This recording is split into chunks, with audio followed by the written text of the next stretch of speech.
সৌনক নামটা শুনেছিলি? হ্যাঁ ঠাম্মি, আমি না এই সৌনক নামটাই শুনেছিলাম। হ্যাঁ, তারপর কি হলো বল? তারপরে পরের দিন সন্ধ্যে 7টায়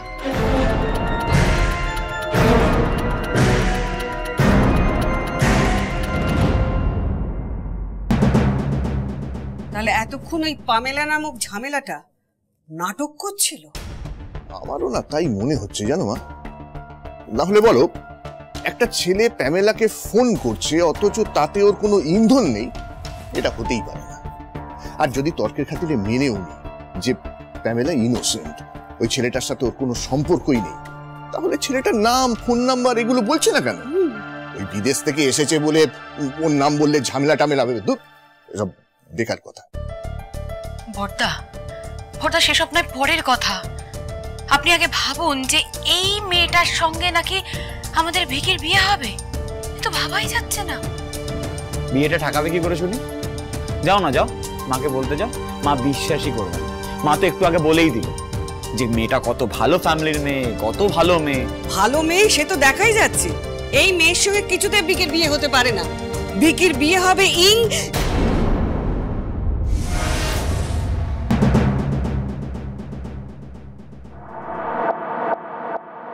হায়রে, এক্ষুনি আমি ইন্দিরার নামটা বলে ফেলছিলাম। মাঝে কি করে না, অতি উৎসাহে সবকিছু একেবারে ফাঁস করে বসে থাকবে। কি বলছিলে ঠাম্মি? ভিকি স্যারের কার সাথে বিয়ে হবে?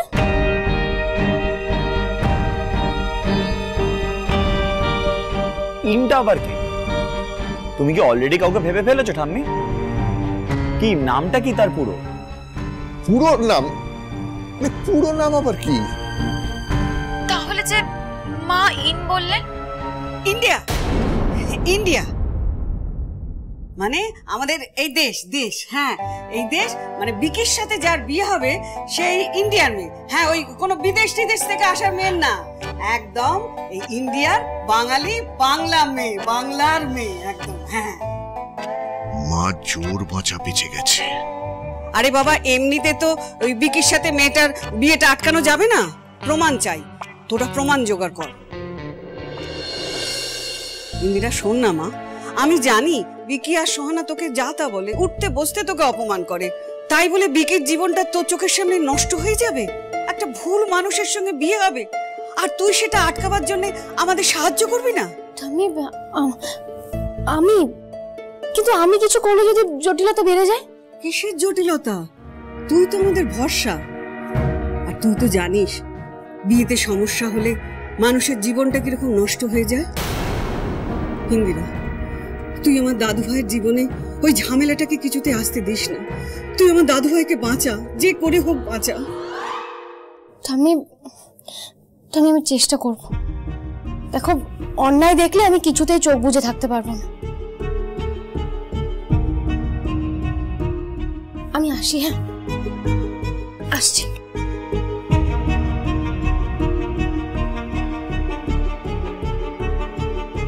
তুমি কি ভাবছোটা কি? একটা গোপন কথা আছে, সেটা তোদের শোনার দরকার। তবে এখন নয়, কারণ এই বাড়ির দেয়ালেরও কান আছে। মা বলছি, কি এমন গোপন কথা? বললাম তো, সময় এলে বলবো। আমার আরেকটু সময় দরকার।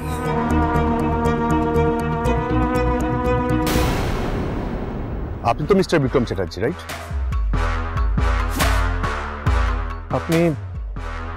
আপনি আমাকে চেনেন? অফকোর্স, আপনাকে কে না চেনে। অ্যাকচুয়ালি আমি একজন এনআরআই, আর আমার মেইন বিজনেস বিদেশে রয়েছে। আমি এখানকার এডুকেশন সেক্টরে ইনভেস্ট করতে চাই। ওকে, আপনাদের ফিউচার ড্রিম স্কুলের কথা কে না জানে। ইভেন আপনার একটা রিসেন্ট ইন্টারভিউ দেখলাম। আর এডুকেশন বিজনেসে আপনার মতন লিডিং বিজনেসম্যান আর কি আছে বলুন তো? ইনফ্যাক্ট আমি তো আপনার অ্যাপয়েন্টমেন্ট নেওয়া ভেবেছিলাম। ভালোই হলো, আপনার সাথে সামনাসামনি দেখা হয়ে গেল। Thank you for being so humble. দেখুন, আপনি যদি এডুকেশন সেক্টরে ইনভেস্ট করতে চান তাহলে একবার আমার স্কুলে আসুন।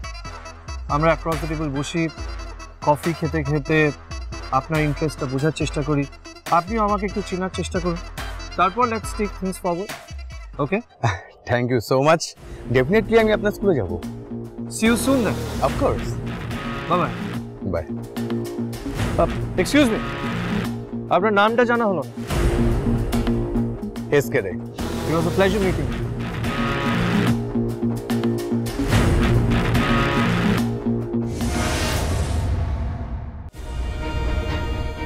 ইউকেতে থাকতে একটা ছেলে না আমাকে স্টক করতো। ওই ছেলেটি যদি আমাকে নিয়ে এখন একগাদা মিথ্যে কথা বলে তখন কি হবে বলো তো? আমার তো একটা রেপুটেশন আছে। সৌনক যদি জানতে পারে আমি ওকে নিয়ে ঝুড়ি ঝুড়ি মিথ্যে কথা বলেছি তাহলে প্রচন্ড রেগে যাবে। রেগে যাবে কি, ফিউরিয়াস হয়ে যাবে মঞ্চ। আর এদিকে ঠাম্মি আর আঙ্কেল বলছিল নাকি ঘটনাটা নিয়ে পুলিশে রিপোর্ট করবে। সেটা যদি সত্যি করতো তাহলে পুরো বিষয়টা আবার আমার দিকেই বুমেরাং হয়ে ঘুরে আসতো। সৌনককে নিয়ে টানা হিচড়া পড়ে যেত।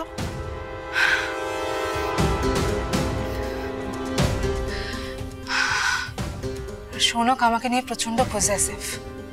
অন্য কোনো সোর্স থেকেও জানতে পারার আগে আমারই ওকে সত্যিটা বলে দেওয়া উচিত।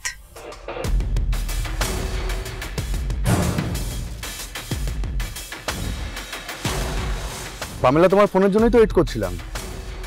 এক্ষুনি তোমার উর্বির সাথে দেখা হলো। মানে বিক্রম চ্যাটার্জি আর আমি মুখোমুখি হলাম। তুমি কেন ভিকির সঙ্গে দেখা করেছো? তোমাকে তো বারবার আমি আমার প্ল্যানটা বুঝিয়ে বলেছি, বলো।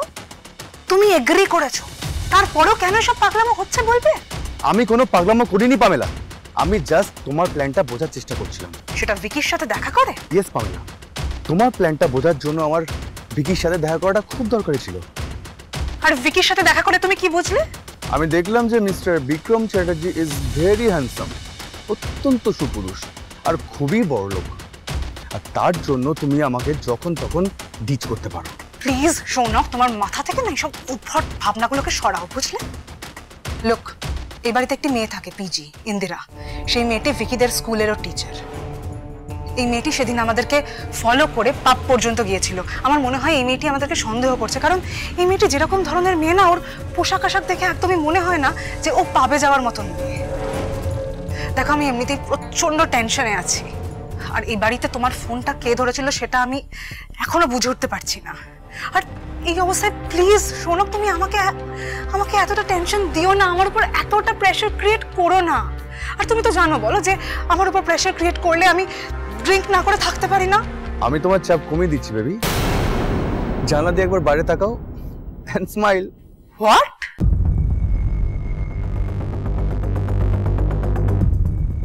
হাই। শোনো, কি করছো? বাড়ির থেকে হাত তুলে হাত নাড়িও না, কেউ দেখে ফেলে কেলেঙ্কারি হয়ে যাবে। শোনক, যাও তুমি এখান থেকে। আমি এখন ফোনটা রাখছি। হ্যাঁ, I need a drink. I badly need a drink.